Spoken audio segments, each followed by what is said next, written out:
The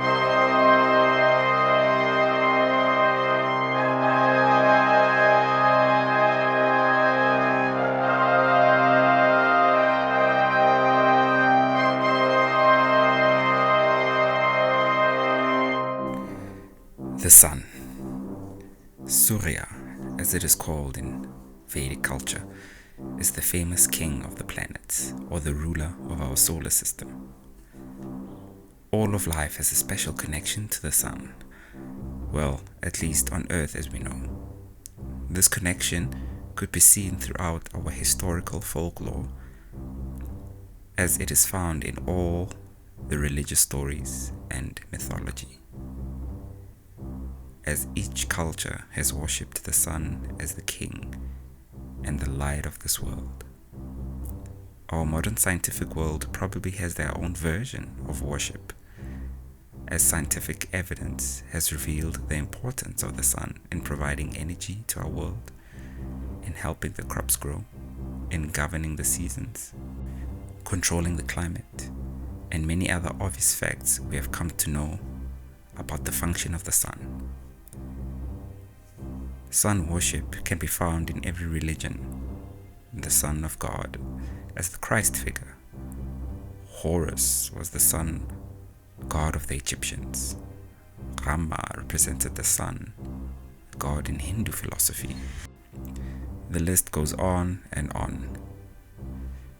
Although we won't be delving deeper into this topic of astrotheosophy or astrotheology, as this is not the focus of our study at this point. The sun in astrology is the presiding planetary energy over the soul of man, and probably the soul of all living beings. So the sun is the giver of the soul. This then leads us to the fact that the sun is also the significator or the karaka of spirituality. Spiritual progress is the highest achievement a man living here can aspire to reaching. So the sun is linked to purity, higher knowledge, as well as royalty or kings. It also signifies status. From our human perception, this can be seen from the versions of royalty we have come to know in this place.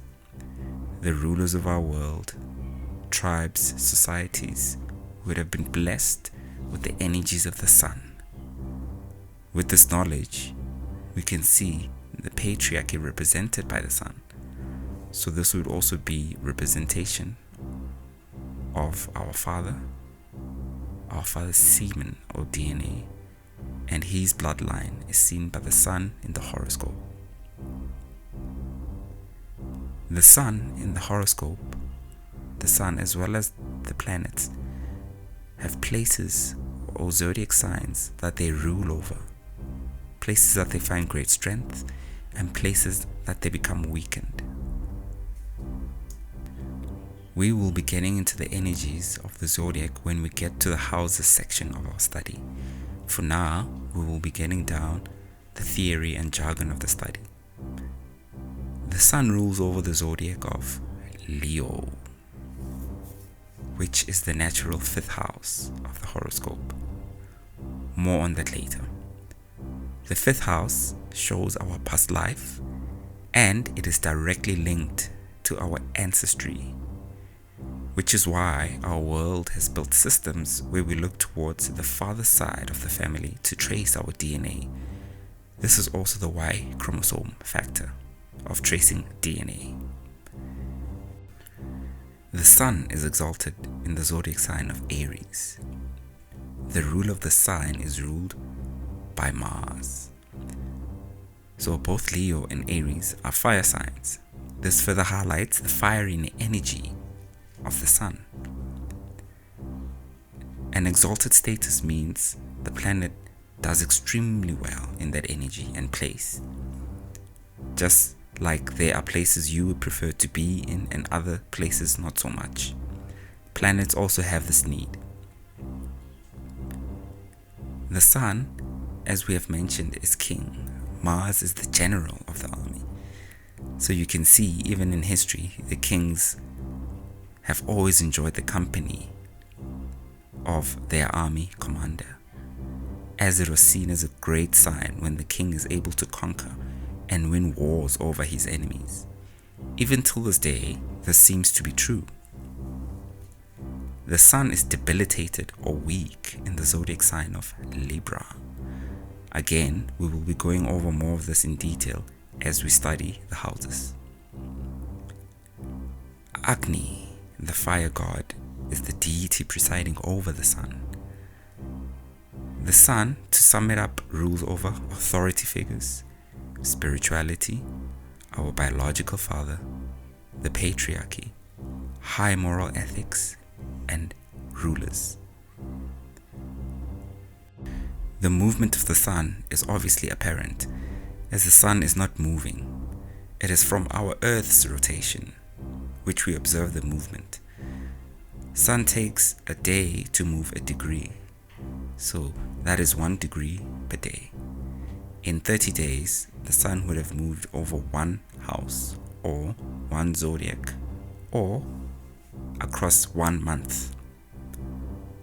So the magazine publishers and the astrology we see in the media has wildly exaggerated this movement with the famous line, "What is your star sign?"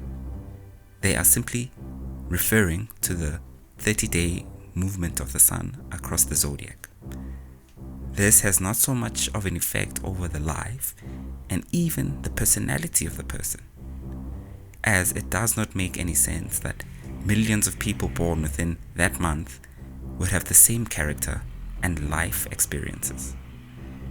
Astrology is much more deeper than such statements, although these are the things which have become useful only for entertainment purposes.